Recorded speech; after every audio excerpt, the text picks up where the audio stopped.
Hello everyone, welcome back to my channel. চলে এসেছে আজকে আরও একটি নতুন ব্লগ নিয়ে। সো আজকে টাইটেল আর থাম্বনেইল দেখে বুঝতেই পেরে গেছো যে আমরা আজকে কোথায় গিয়েছি। সো ইয়েস, আজকে আমরা কৃষ্ণনগর থেকে সোজা চলে গিয়েছি ব্যারাকপুরে। ব্যারাকপুর স্টেশন থেকে বের হয়ে আমরা দেখতে পেলাম দ্য ফেমাস ব্যারাকপুরের দাদাবতী বিরিয়ানি হোটেল। তো আর আজকে যেহেতু উইকেন্ড ছিল, অনেক লম্বা লাইন ছিল, যেমনটা আমাদের এখানে দুর্গাপুজোর সময় হয় ইউজুয়ালি লাইন ধরে প্যান্ডেলে ঢুকতে হয়, ঠিক তেমনি এখানে প্রত্যেকে লাইন ধরে দাঁড়িয়েছিল। আমরাই সবাই লাস্টে ছিলাম, বাট দেখতে না দেখতে আমাদের পিছনেও দেখো কত লম্বা লাইন হয়ে গেল।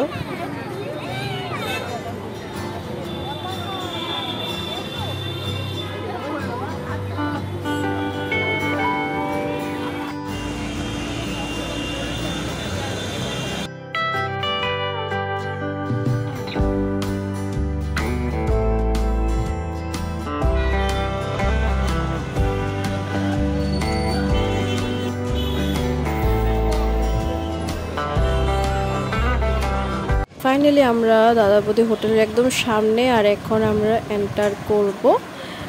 আর এই যে আমরা চলে এলাম, আর এখানে এসে সিটও পেয়ে গেলাম। তো প্রথমে এসেই নিয়ে নিলাম মেনু কার্ড, দেখছি যে কি অর্ডার করা যায়। মেনলি আজকে এখানে কিন্তু প্রচণ্ড পরিমাণে রাশ ছিল, তাই ওনারা যখন লাইনের একদম সামনে চলে এসেছিলাম তো তখন ওরা জিজ্ঞেস করছিলেন যে কতজন। তো ওনারা সেই মতনই বুঝে একটা সিট বুক করে দিয়েছে। আমরা পরিষেবা 4 জন, তো 4 জন একটা সিট দিয়ে দিল। তো অর্ডার করার পর এরপর আমরা একটু ফ্রেশ হয়ে নিলাম, তারপর এখানে কয়েকটা ছবি তুললাম। আর এদিকে আমাদের স্টার্টারও চলে এসেছে। স্টার্টারে অর্ডার করেছিলাম এখানকার ফেমাস রিয়েল ডায়মন্ড ভেটকি ফিশ ফ্রাই, যেটা বেশ ভালো ছিল খেতে।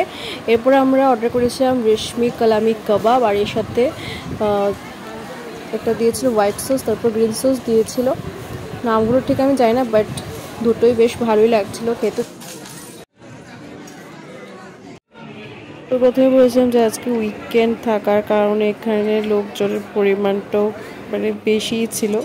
আমরা অর্ডার করার পরও এখানে মেন কোর্স আসতে অনেকটাই টাইম লেগেছিলো। তো আমরা এখানে অনিয়ন স্যালাড অর্ডার করেছিলাম, সেটা চলে এসেছে। আর চলে এলো শো স্টপার দাদাবতী ফেমাস বিরিয়ানি। আমার যেহেতু মাটন ততটা ভালো লাগে না, সে কারণে আমি চিকেন বিরিয়ানি অর্ডার করেছিলাম 3 প্লেট, আর 1 প্লেট করেছিলাম এখানকার স্পেশাল মাটন দম বিরিয়ানি, যেটা বেশ ভালোই ছিল। আর এখানে কিন্তু কোয়ান্টিটি প্রচণ্ড পরিমাণে দেয়, তো কি বলবো, তো কথা না বলে চলে আর খেয়ে নিই। আর এখানে ওনারা কিন্তু বিরিয়ানিগুলো কলা পাতার মধ্যে সার্ভ করেন, যেটা বেশ ইউনিক লেগেছিল দেখতে। তো আমি মায়ের প্লেট থেকে একটু মাটন বিরিয়ানি চেখে দেখছিলাম। আর মাটনটা কিন্তু বেশ ঝুরঝুরে ছিল, ভীষণ সফট ছিল। আর পিসটা দেখতেই পাচ্ছ অনেকটাই বড়, একদম রেয়াজি পিস পড়েছিল।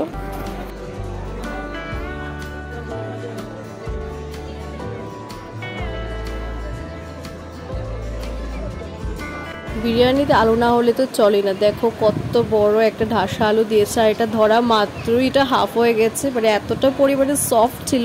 আর চিকেনের পিসটা দেখো অনেকটা বড় ছিল। তো যাই হোক, আজকে আমাদের লাঞ্চটা তো দাদাবতী বেশ জমে গিয়েছিল। তো এখন আমরা বেরিয়ে গেছি, আর বেরোনোর পর দেখুন আরও কতটা ঠিক লম্বা লাইন। তো এরপর আমরা দাদাবতী হোটেল থেকে বেরিয়ে ঠিক উল্টো পাশে একটা মিষ্টি দোকান আছে, তো এখানে গিয়ে আমরা নিলাম রাবড়িটা খেতে কিন্তু ভীষণ টেস্টি ছিল। আর এখানে অনেক ধরনের মিষ্টি ছিল, যেমন কাঁচা আমের রসগোল্লা, তারপর আরও অনেক ধরনের আছে, তারপর অরেঞ্জ রসগোল্লাও ছিল।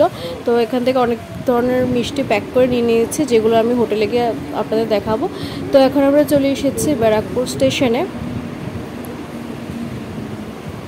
এখন টিকিট কেটে কৃষ্ণনগরের জন্য টিকিট কেটেছি, তো এখন ওয়েট করছি। আর দেখুন এখান থেকে কিন্তু ব্যারাকপুরের যে হোটেলের যে লোগোটা আছে, এটা কিন্তু এখান থেকে দেখা যাচ্ছে। আমি জানি না ক্যামেরাতে ক্যাপচার করতে পারছে বা কতটা দেখা যাচ্ছে, বাট এখান থেকে কিন্তু একদম ক্লিয়ারলি দেখা যায়।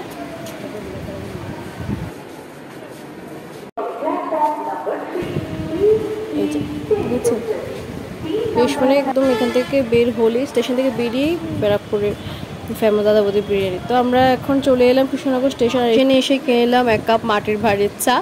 তো এখন আমরা হোটেলে চলে এসেছি, আর এখানে দেখুন কত ধরনের মিষ্টি নিয়ে এসেছি। চকলেট মিষ্টি, তারপর এক ধরনের সন্দেশ, এখানে আবার পাতুরি সন্দেশ আছে যেটা ভীষণ টেস্টি ছিল। আর এখানে নিয়ে এলাম ভেজিটেবল চপ, এটাও ভীষণ ভালো ছিল। আজকে ভিডিওটা এই পর্যন্তই, বাই বাই।